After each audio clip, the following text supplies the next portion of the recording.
다리오가 자기의 뜻대로 고관 120명을 세워 전국을 통치하게 하고 또 그들 위에 총리 셋을 두었으니 다니엘이 그 중에 하나이라. 이는 고관들로 총리에게 자기의 직무를 보고하게 하여 왕에게 손해가 없게 하려 함이었더라. 다니엘은 마음이 민첩하여 총리들과 고관들 위에 뛰어남으로 왕이 그를 세워 전국을 다스리게 하고자 한지라. 이에 총리들과 고관들이 국사에 대하여 다니엘을 고발할 근거를 찾고자 하였으나 아무 근거 아무 허물도 찾지 못하였으니 이는 그가 충성되어 아무 그릇됨도 없고 아무 허물도 없음이었더라. 그들이 이르되 이 다니엘은 그 하나님의 율법에서 근거를 찾지 못하면 그를 고발할 수 없으리라 하고, 이에 총리들과 고관들이 모여 왕에게 나아가서 그에게 말하되 다리오 왕이여 만수무강하옵소서. 나라의 모든 총리와 지사와 총독과 법관과 관원이 의논하고 왕에게 한 법률을 세우며 한 금령을 정하실 것을 구하나이다. 왕이여 그것은 곧 이제부터 30일 동안에 누구든지 왕 외에 어떤 신에게나 사람에게 무엇을 구하면 사자굴에 던져 넣기로 한 것이니이다. 그런즉 왕이여 원하건대 금령을 세우시고 그 조서에 왕의 도장을 찍어 메대와 바사이 고치지 아니하는 규례를 따라 그것을 다시 고치지 못하게 하옵소서 하매, 이에 다리오 왕이 조서에 왕의 도장을 찍어 금령을 내니라. 다니엘이 이 조서에 왕의 도장이 찍힌 것을 알고도 자기 집에 돌아가서는 윗방에 올라가 예루살렘으로 향한 창문을 열고 전에 하던 대로 하루 3번씩 무릎을 꿇고 기도하며 그의 하나님께 감사하였더라. 아멘. 할렐루야. 예, 오늘도 맥주 감사주일 하나님께 감사하시는 우리 여러분들에게 하나님의 귀한 은혜가 임하길 간절히 축원합니다. 우리 서로 인사하시겠습니다. 주님의 이름으로 사랑합니다. 축복합니다. 늘 코로나 시대에 강건하시길 바랍니다. 할렐루야. 예, 제가 지난 주간에 어떤 이 사람의 간증 동영상을 하나 봤는데, 그 사람이 아주 심한 교통사고를 당한 분입니다. 아주 젊은 아름다운 그런 모습을 한 대학생 시절에, 여잔데 대학생 시절에 어떤 사고를 당했냐면, 그 차를 타고 가다가 신호등에 섰는데 뒤에서 차가 쓰지를 않고 아주 세게 빠르게 달려와서는 이 차 뒤에를 그냥 쾅 박아버린 거예요. 7중 추돌 사고가 그거 하나 때문에 앞에 있는 차들과 쫙 하는데, 이 사람이 탄 차가 화재가 났어요. 정신을 잃은 상태에서 화재가 났어. 예? 운전은 이 오빠가 했는데, 오빠가 정신을 딱 깨서 보니까 자기 여동생이 옆좌석에서 불에 타고 있는 거예요. 상반신이 불이 붙어가지고 옷으로 부랴부랴 끄고선 차 문을, 이제 사람들이 밖에서 빨리 나오라고, 차가 터지게 생겼다고 그래가지고 급하게 나왔는데, 나오고 나서 차가 뻥 터진 거예요. 살았어요. 근데 살긴 살았는데 이 자매가 온몸에 전신 55%가 3도 화상을 입었어요. 전신 55%가 3도 화상. 살기도 어려워요. 죽을 위기에 있고, 중환자실에서 가장 먼저 죽을 사람 침대에 이렇게 놓여져 있었어요. 붕대를 온몸에 감고, 나중에 자기 몸을 보니까 피부가 없고 살이 없고 뼈가 보인다고 하더라고요.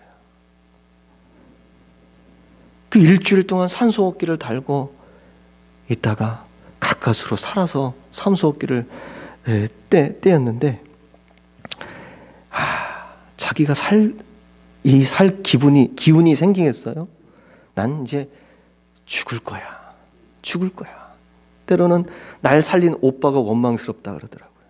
이런 끔찍한 모습으로 살아갈 걸 생각하니까 날 왜 살렸냐고 오빠한테 원망하기도 했대요. 그런 상황 속에 살기를 거부하고 밥을 거부했어요. 밥 먹기를 거부했어요. 엄마가 맛있는 아이가 좋아하는 음식을 가져다가 먹이려고 하지만 먹기를 거부하는 거예요. 그럴 때 그 엄마가 신앙이 참 좋았어요. 그 아이에게 그 밥을 억지로 먹이면서 우겨넣다 그래더라고요. 엄마가 우겨넣는데 먹이면서 저 에스겔 37장에 나오는 마른 뼈 이야기를 해줬어요.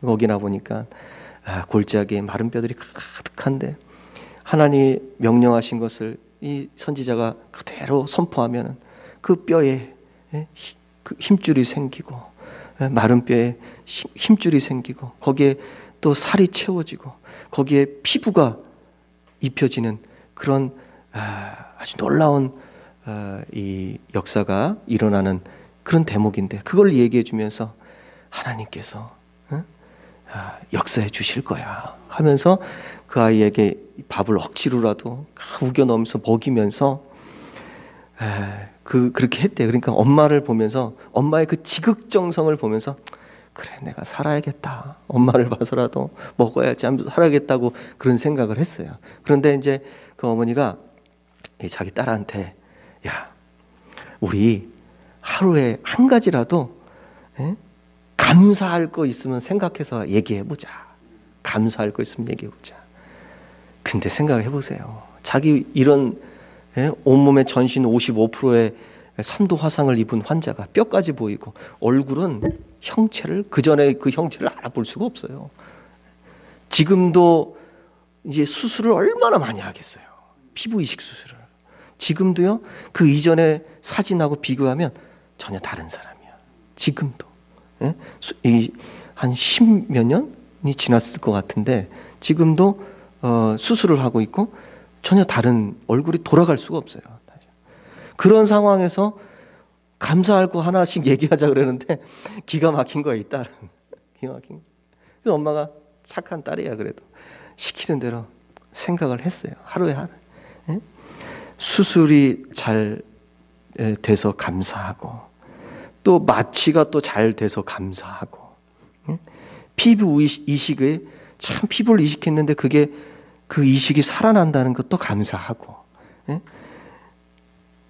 눈이 감기지가 않아요. 이게 피부 이제 다 탔잖아요. 탄 상태에서 눈이 안 감, 입도 안 다물어지고 또 피부 이식을 하면은 그게 내 피부가 아니거든요. 그러니까 이게 막 시간이 지나서 더 땡기고 눈도 안 감기고 입도 안 다물어진다 그러더라고요.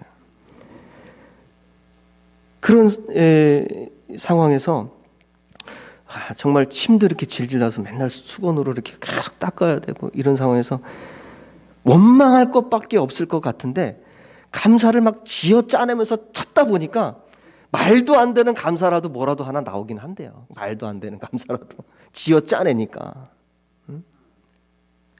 처음 화장실 갔던 날 감사했고 처음 수저를 들을 수 있었던 날 감사하고 살아서 목소리 듣는 것도 감사하고 이렇게 막 감사의 이 제목들을 하루에 한 가지씩이라도 어떻게든 생각해내서 엄마하고 이렇게 고백하고 얘기를 했대요. 그런데 이런 말도 안 되는 감사를 쥐어짜내서 감사하고 있는 그런 상황에서 자기에게 세상이 줄 수 없는 진통제로도 줄 수 없는 그런 마음에 평안함이 찾아오더래요. 그때 감사를 계속 하다 보니까 진통제는 얻을 수 없는 그런 마음의 평강이 찾아오기 시작하더라. 고난 중에 있으나 자기가 하나님의 권세 안에 살아가고 있다는 것을 깨닫기 시작했대요. 고난 중에 있지만 하나님의 권세 안에 살아가고 있다. 그게 감사의 생활을 이어갈 때에 감사의 능력으로 그걸 깨닫게 됐다는 거죠. 사실 절대로 이전으로 돌아갈 수 없어요. 마치 자기를 보는데 마치 외계인 같대. 외계인. 영화에 나오는 괴기스러운 외계인 같이 그렇게 보였더랍니다. 현실을 생각할 때에 절망이 막 찾아오면 금방 지금이라도 아파트 옥상에 올라가가지고 뛰어내리고 싶대요. 뛰어내리고 싶대. 내가 여기서 옥상에서 뛰어내릴까? 아니면 내가 하나님을 찾을까? 막 그 갈등 속에서 하루하루를 보낸다. 그래서 그래. 그래도 하나님 마지막으로도 한번 찾아보자 하고선 처음으로 교회를 이 모습 모자를 푹 눌러 쓰고 마스크를 깊게 하고 그러고서는 예배하러 갔어요. 예배하러 갔는데 참으로 너무 부끄럽고 자기 모습이 자기가 항상 앉아서 찬양하던 그 자리가 보이는데 너무 이 마음이 아프고 부끄럽고 고개를 푹 숙이고 뭐 예배를 어떻게 드렸는지 모르겠대요. 그러면서 그냥 하나님 앞에 나를 이렇게 만들었으면 살려놓으셨으면 하나님 살려놓으신 그 계획이 뭡니까? 알려달라고. 나를 살려놓으면 나를 완전하게 좀 치료를 해주시든지 하면서 원망 섞인 마음으로 예배를 드렸어요. 어떻게 예배를 드렸는가? 힘들게 예배를 드리고 나서 예배 끝나고 목사님이 내려오셔서 내가 자매를 위해서 기도하고 싶습니다 하고선 기도를 해줬어요. 기도를 했는데 그때 목사님이 사랑하는 딸아 하는데 그 음성이 목사님이 하는 얘기로 안 들리고 마치 하나님이 자기한테 하는 얘기로 들린다는 거예요. 들렸대요. 사랑하는 딸아, 내가 너를 다시 세상에 세울 것이다. 이렇게 기도하는데 그게 하나님이 하시는 말씀인 것 같다. 그런 감동이 오는 거예요. 내가 너를 다시 세울 거다. 내가 너처럼 병들고 약한 자들을 위한 희망의 메시지로 너를 세울 거야. 그런 기도가 목사님의 기도가 마치 하나님의 음성으로 들려졌답니다.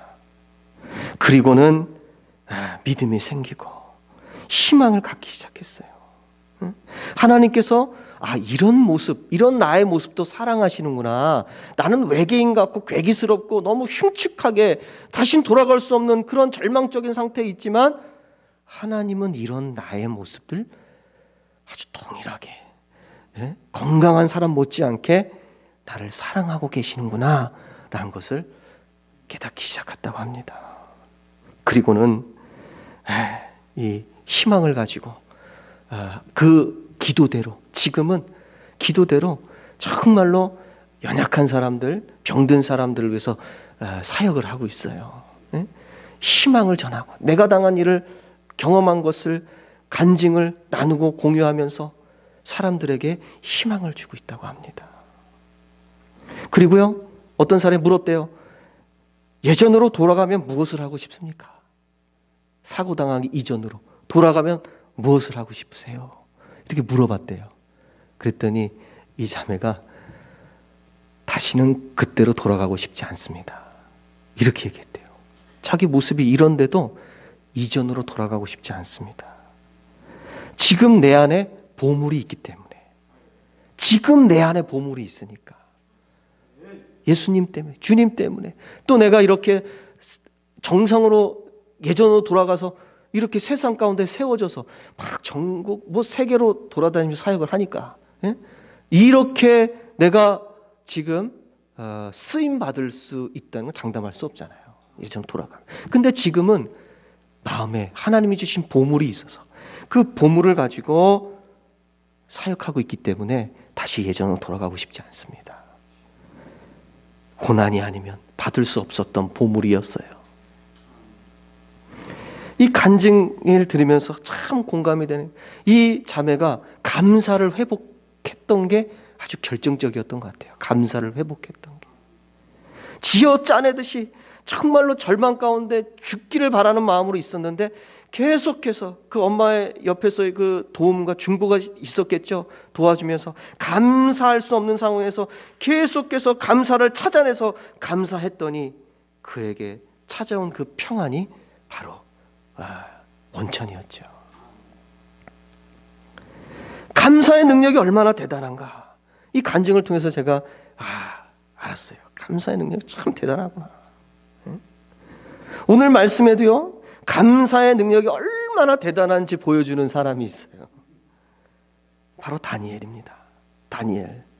다니엘은요, 바벨론 느부갓네살 왕에 의해서 포로로 잡혀간 사람이에요. 어린 시절에 포로로 잡혀간 사람입니다. 많은 왕족과 귀족들을 볼모로 데리고 가는 거예요.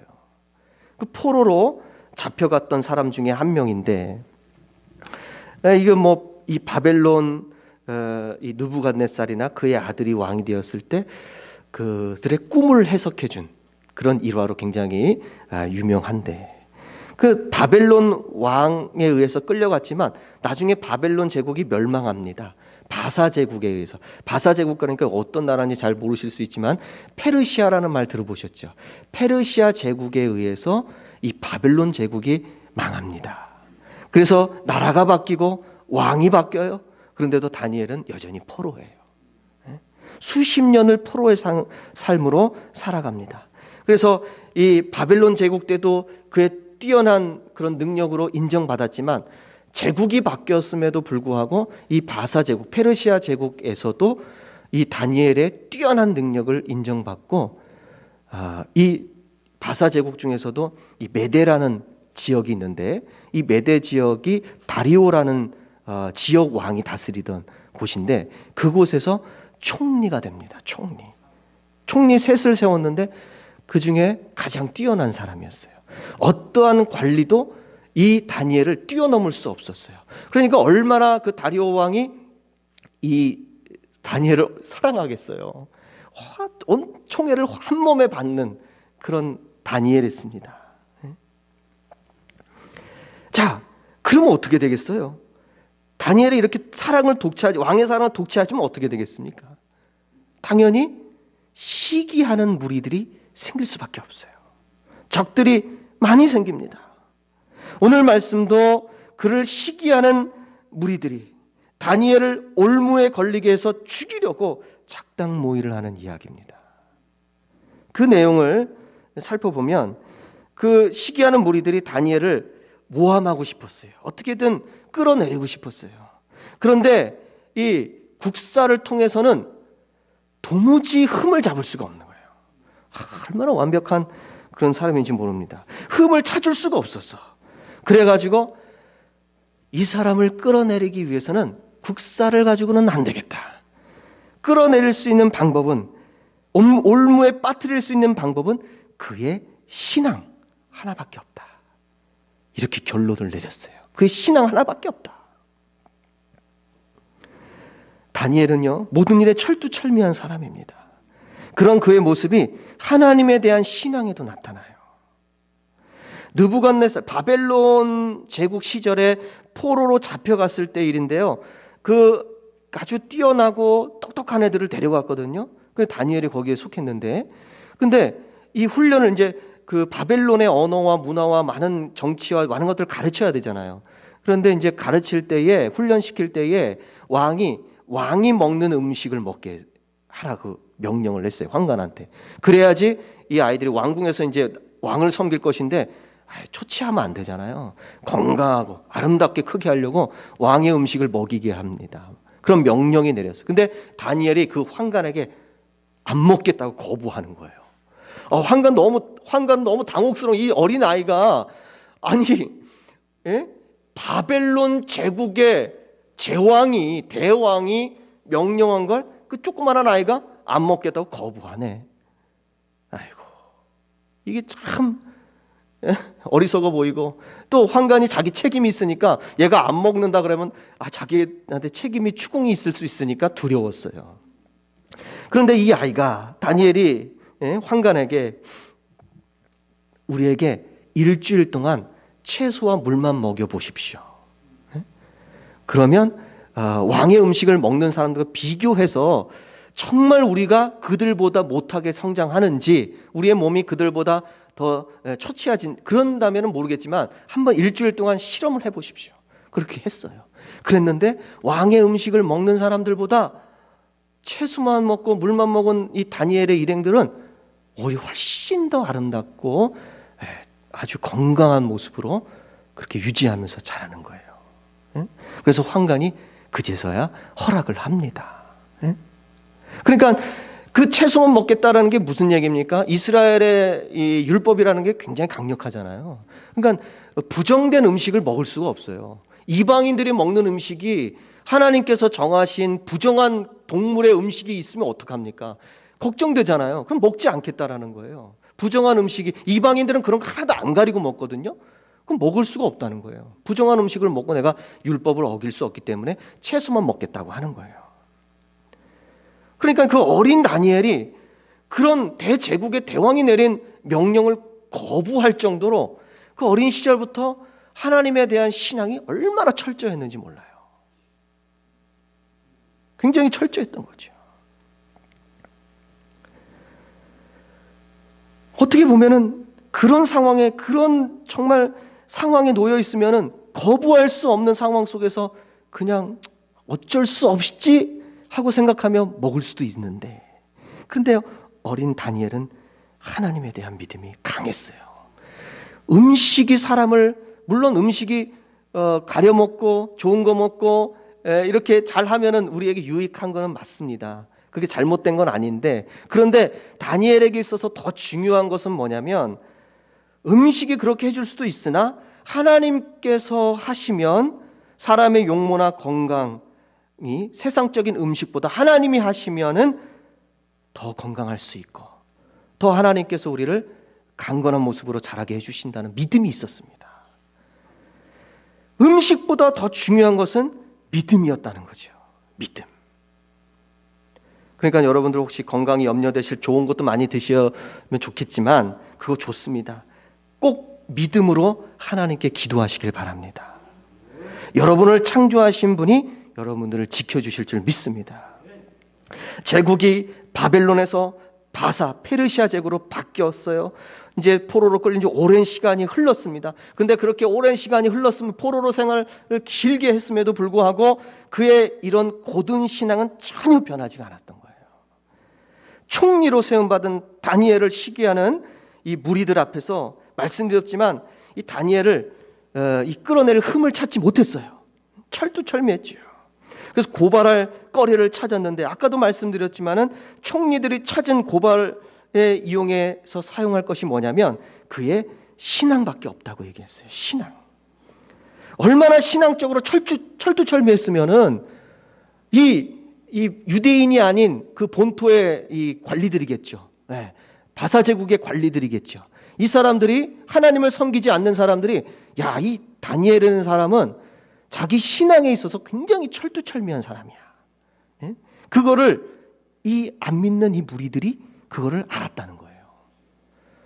여러분들 세상에 나아가셔서 이제 나를 생각할 때, 야, 저 박지훈이라는 사람은 참 신앙적으로 철두철미한 사람이야. 예? 저 사람은 정말 하나님에 대한 신앙이 인정할 수 있어. 안 믿는 사람이. 여러분들 혹시 그런 인정함을 세상에 받고 계십니까? 다니엘은 그런 사람이었어요. 믿지 않는 자들에게, 그들에게, 대적들에게까지도 신앙을 인정받을 수 있을 만큼 그의 신앙이 아니고서는 그를 끌어내릴 길이 없다고 말할 정도로 정확하게 알고 있는 거죠. 그의 신앙이 얼마나 대단한지 알고 있는 거예요. 하루에 3번 정한 시간에 자기의 기도 처소로 올라가서 예루살렘을 향해서 창을 열고 무릎을 꿇고 하나님 앞에 매일 기도합니다. 매일 기도합니다. 그것을 가장 첫째로 여기고 그렇게 살았어요. 그가 신앙생활을 그렇게 철두철미하게 하지만 그에 맡겨진 일에 있어서 전혀 해가 없었어요. 우리 신앙생활 열심히 하면은 세상 살아가는데 조금 장애가 될 수 있고 방해가 될 수 있다고 생각하는 사람들은 다니엘을 보고 배워야 돼.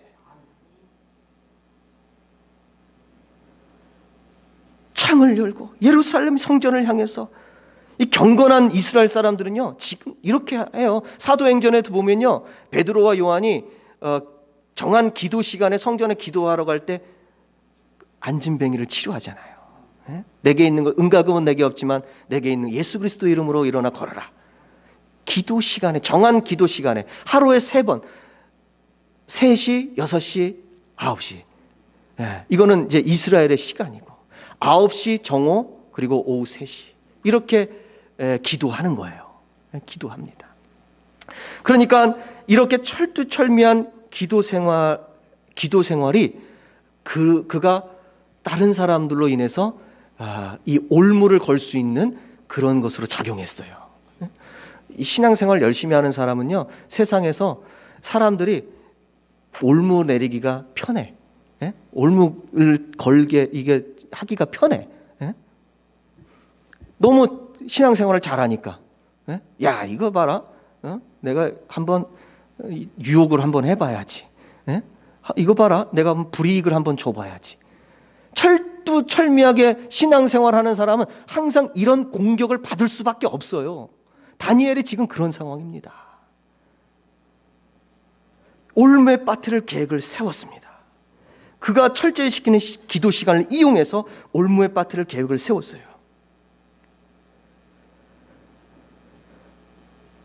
다니엘은 이런 상황에서 참된 용기를 가지고 그런데요 중요한 건 뭐냐면 다니엘이 이렇게 기도 생활을 하러 갈 때에 지금 자기가 처해 있는 상황을 정확히 알고 기도하러 갔다는 거예요. 오늘 말씀에도 10절에 나오지만은 다니엘이 조서에 왕의 도장이 찍힌 것을 알고도 자기 집에 가서 기도하러 갔다. 이런 표현이 있어요. 알고도 기도하러 갔다. 그럼 어떻게 되는 겁니까? 사자굴에 어기면 사자굴에 쳐넣는다 그랬는데 알고도 기도하러 갔어요. 하나님께 절하러 무릎 꿇고 기도하러 갔습니다. 그러니까 다니엘이 이게 보통 용기가 아니죠. 날 사자굴에 넣을 올무가 준비되어 있네. 그런데도 알고 갔어요. 참된 용기가 있는 거죠. 이게 정말 하나님이 말씀하신 예수님이 말씀하신 빛의 자녀예요. 빛의 자녀. 어떤 상황에도 빛나는 자녀. 어둠이 뒤엎을 때에 이런 올무들이 우리를 공격할 때에 그때도 빛이 나요. 다니엘 12장 3절의 말씀을 보면 이런 말 제가 참 너무 좋아하는 말씀인데 다니엘 12장 3절의 말씀을 보면은 지혜 있는 자는 궁창의 빛과 같이 빛날 것이요 많은 사람을 옳은 대로 돌아오게 한 자는 별과 같이 영원토록 빛나리라. 제 아들이 이름이 휘성이잖아요. 이 말씀을 가지고 지은 이름이에요. 별처럼 빛나는 사람이 되어라. 많은 사람을 옳은 대로 인도하는 별처럼 빛나는 사람이 되어라. 그래서 제가 휘성이라고 이름을 지었어요. 그랬더니 가수 휘성을 좋아하냐고 저한테 물어보더라고요. 그건 아닌데 또 그런 오해를 받더라고요. 그런 의미. 다니엘 바로 빛과 같은 사람이었어요. 환하게 빛나는 많은 사람 앞에서 하나님을 증거하고 많은 사람을 하나님께로 인도하는 그런 별과 같이 빛나는 사람이었습니다. 여러분도 빛의 자녀로 살기를 바라겠습니다.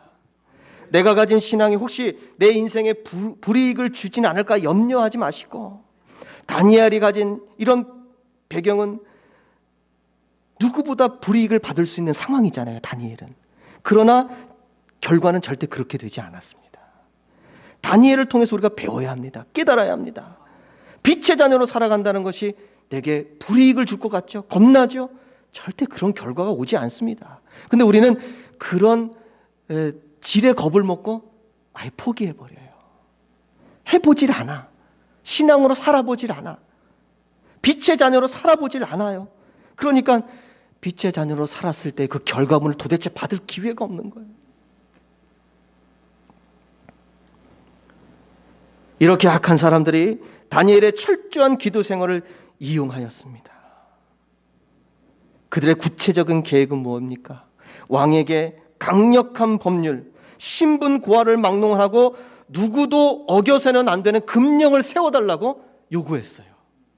그 금령의 내용이 뭡니까? 왕이여, 그것은 곧 이제부터 30일 동안에 누구든지 왕 외에 어떤 신에게나 사람에게 무엇을 구하면 사자굴에 던져넣기로 합시다.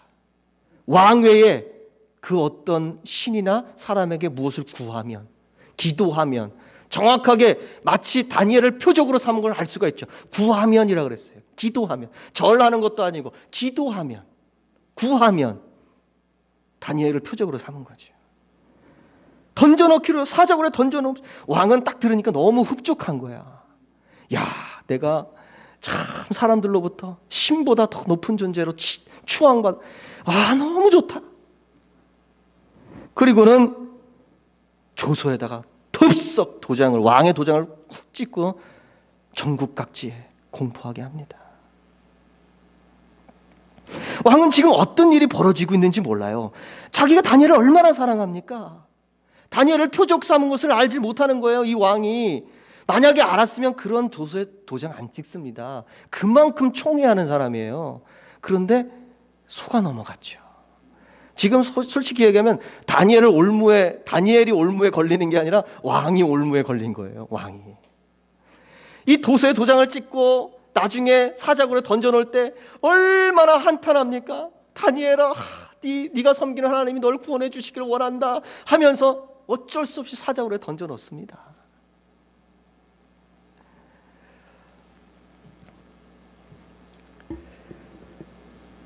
올무에 너무 거만하게 살면 이렇게 올무에 빠지기 쉬워요. 왕과 같이. 자, 이제 다니엘이 어떻게 하기만 하면 되는 겁니까? 이런 조서가, 도장이 찍혀서 온 전국 각지로 퍼졌어요. 다니엘은 어떻게 해야 되는 겁니까? 기다리면 돼요, 사실은. 30일이라고 그랬잖아요. 30일.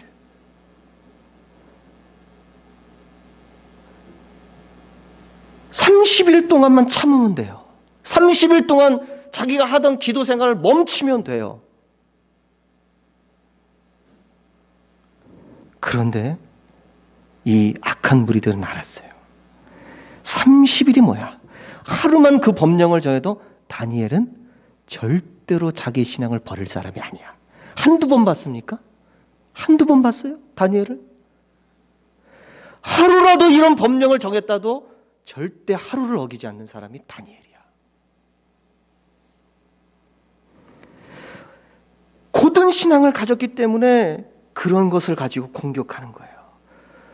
여러분들도요, 혹시 그런 것 때문에 공격받으면 하나님 앞에 감사할 수 있게 되길 바랍니다. 내가 그래, 다니엘과 같은 사람이구나. 예수님께서 말씀하셨습니다. 세상에서는 너희가 환난을 당하나 담대하라. 내가 세상을 이기었노라. 우리에게 너희가 내 제자로 살면, 믿음을 갖고 살면 당연히 환난을 당할 거야. 그러나 걱정하지 마. 내가 이미 이겼어. 다니엘처럼 담대하시길 바랍니다. 세상을 이미 이기셨습니다. 우리 주님께서, 이기신 주님이 우리와 함께 하시고 어둠의 영과 싸우고 계십니다. 지옥의 권세에 결국에는 어둠의 영이 놓여지게 될 거예요. 그들은 발악을 하는 거예요. 그곳에 가기 전에 한 놈이라도 더 끌고 내가 가야지, 억울해서 못 살겠어 하면서 끌고 가려고 하는 거예요. 이미 진 게임인데 발악을 하는 것뿐입니다. 두려워하지 마세요. 담대하십시오. 다니엘은 이 악한 무리가 기대했던 것을 절대 저버리지 않았습니다. 기도하면 가면 죽을 거야. 기다리고 있을게. 그들이 기대한 것처럼 정말 기도하러 갔어요. 방에 창을 열고 예루살렘에 무릎을 꿇고 기도하기 시작했습니다.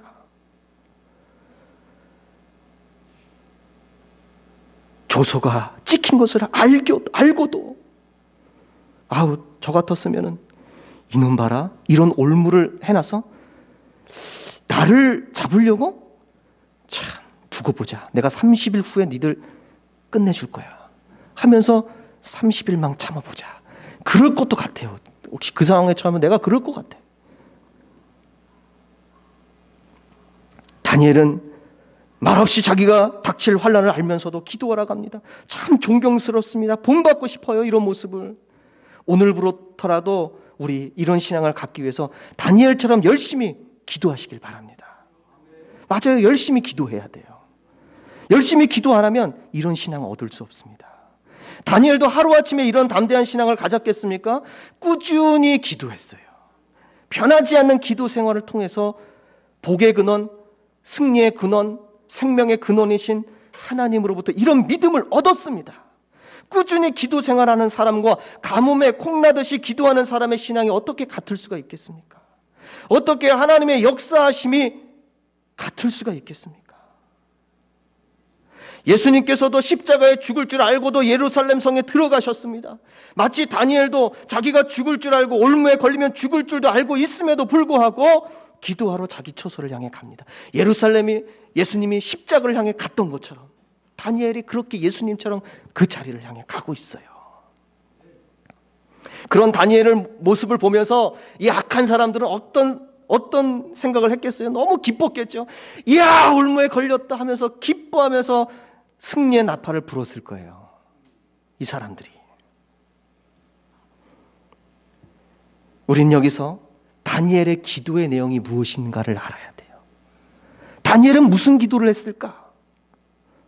놀랍게도 그의 기도의 내용은 아주 짧게 표현되어 있지만 그의 기도의 내용은 무엇이냐면 감사의 기도였다고 성경은 기록하고 있어요. 오늘 말씀을 10절의 말씀을 보면 다니엘이 이 조서의 왕의 도장에 찍힌 것을 알고도 자기 집에 돌아가서 윗방에 올라가 예루살렘으로 향한 창문을 열고 전에 하던 대로 하루 3번씩 무릎을 꿇고 기도하며 그의 하나님께 어떻게 했다 그럽니까? 감사하였더라. 감사하였더라. 그의 기도는 감사의 기도였습니다. 감사의 기도가 이번이 처음이 아니죠. 오늘 말씀에 나오는 것처럼 다니엘의 기도를 전에 하던 대로 했다 그렇게 돼 있어요. 전에 하던 대로. 이게 뭐예요? 하루 이틀 한 게 아니라는 거예요. 그는 항상 하나님 앞에 감사의 기도를 했다는 것입니다. 감사의 기도를 했대요. 나라가 힘이 없어서 바빌론의 굴욕적인 일을 겪고선 포로의 신세가 되어 잡혀간 다니엘이 감사할 게 무엇이 있겠어요? 원망하고 불평하고 도대체 우리나라는 나 같은 사람 하나 지켜주지 못하고 글쎄 바벨론의 포로가 되게 끌려가게끔 그냥 내버려 두고 하나님은 도대체 내가 무슨 어린 내가 무슨 죄를 있다고 내가 끌려가야 돼. 끌려가려면 저 왕이 끌려가든가. 원망할 것 투성이죠. 아까 제가 간증 얘기했던 것처럼 그 화상을 입은 그 자매처럼 원망할 것 뿐이겠죠. 절망할 것 뿐이죠. 그러나 포로 신세가 된 이 다니엘이요, 포로로 바벨론 제국의 포로로 잡혀가서 이 오랜 시간이 지난 수십 년이 지난 이 또 제국이 바뀌고 왕이 여러 번 바뀌는 이 상황 속에서 변함없이 하나님 앞에 감사의 기도를 드렸다는 거예요. 감사할 게 뭐가 있을까? 그런데 다니엘을 통해서 우리가 알 수 있는 것은 감사할 게 있다는 거예요. 감사할 게 있었다는 거예요. 감사의 삶이 아니었다면 아마 다니엘은 이런 험난한 이방 땅에서의 생활이 불가능했을 것입니다. 총리요 근처도 못 갔을 거예요. 만약에 그게 자기가 원망하고 불평하는 삶이 이어졌다면 무슨 총리가 되겠습니까? 감사의 생활이 아니었다면 그는 지금의 이런 생활이 불가능했을 것입니다. 다니엘은 고난 가운데서도 감사를 잊지 않았기 때문에 하나님의 돌보심 가운데 살았던 거예요. 참으로 하나님의 능력은 감사하는 생활 속에 나타나는 줄 믿습니다. 감사하지 않는데 하나님이 또 같은 복을 주시겠어요? 감사하지 않는 사람한테 하나님이 복을 줘도 못 받을 텐데 뭐하러 주겠습니까? 감사가 없는 걸. 빌립보서 4장 6절 7절의 말씀을 보면 아무것도 염려하지 말고 다만 모든 일에 기도와 간구로 너희 구할 것을 감사함으로 하나님께 아뢰라. 그리하면 하나님이 너의 마음과 생각을 지켜주시리라. 감사함으로 하나님께 아뢰면 염려할 건 많다는 얘기예요. 아무것도 염려하지 마라. 이게 벌써 이 말씀 자체가 너의 인생 가운데 굉장히 염려할 게 많구나. 걱정거리가 많고 두려움거리가 많구나. 그러나 아무것도 염려하지 말고 너는 감사하는 마음으로 하나님께 기도해. 그러면 하나님 널 지켜주실 거야. 빌립보서 4장 6절 7절의 말씀입니다. 이 말씀을 그대로 실천한 사람이 바로 다니엘이에요. 감사의 능력을 지금 우리에게 가르쳐주고 계십니다. 하나님 우리에게 승리를 주시고 싶어 하시고 우리를 이기게 하시는 분이신 줄 믿습니다.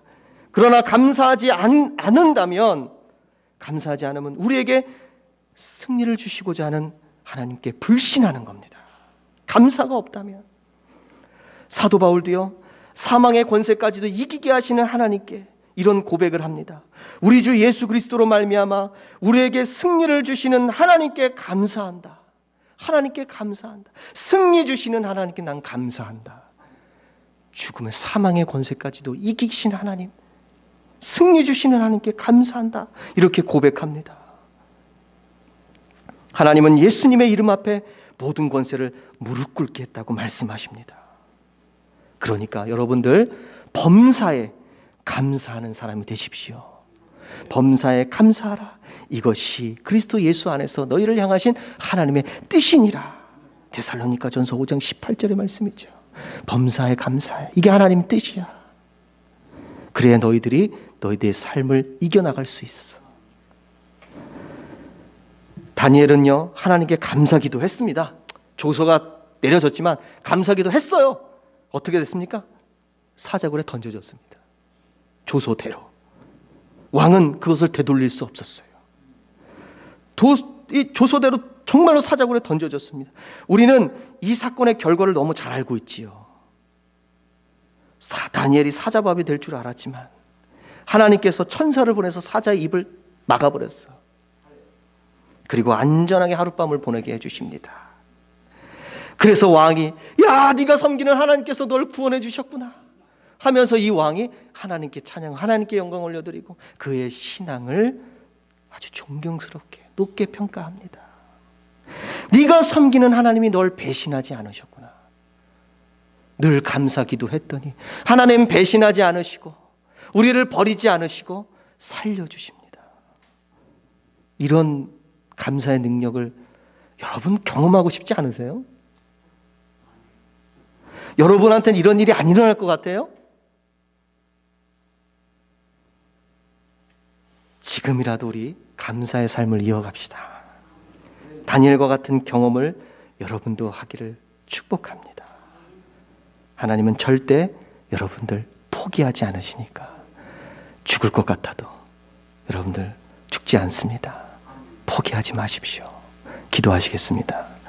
참으로 좋으신 하나님 아버지, 하나님 오늘도 우리가 다니엘을 통해서 감사의 생활을 배웠습니다. 감사의 신앙이 얼마나 우리에게 하나님의 능력이 나타나게 하는지를 깨달았습니다. 우리는 세상이 너무 두려워서 언제나 나의 신앙을 감추고 싶을 때가 있고 하던 신앙생활도 멈출 때가 있습니다. 세상이 너무 두렵습니다. 그러나 우리가 담대하게 신앙을 지키면 이미 세상을 이기시는 하나님께서 우리를 지키시고 우리에게 승리를 주실 줄 믿습니다. 두려울 것 없어요. 예수님의 이름 앞에 모두 무릎 꿇게 하였다고 하나님 말씀하셨잖아요. 우리가 이 신앙을 버리지 않고 늘 세상에서 다니엘처럼 경험하며 살아갈 수 있도록 인도하여 주시옵소서. 예수님의 이름으로 기도하옵나이다. 아멘.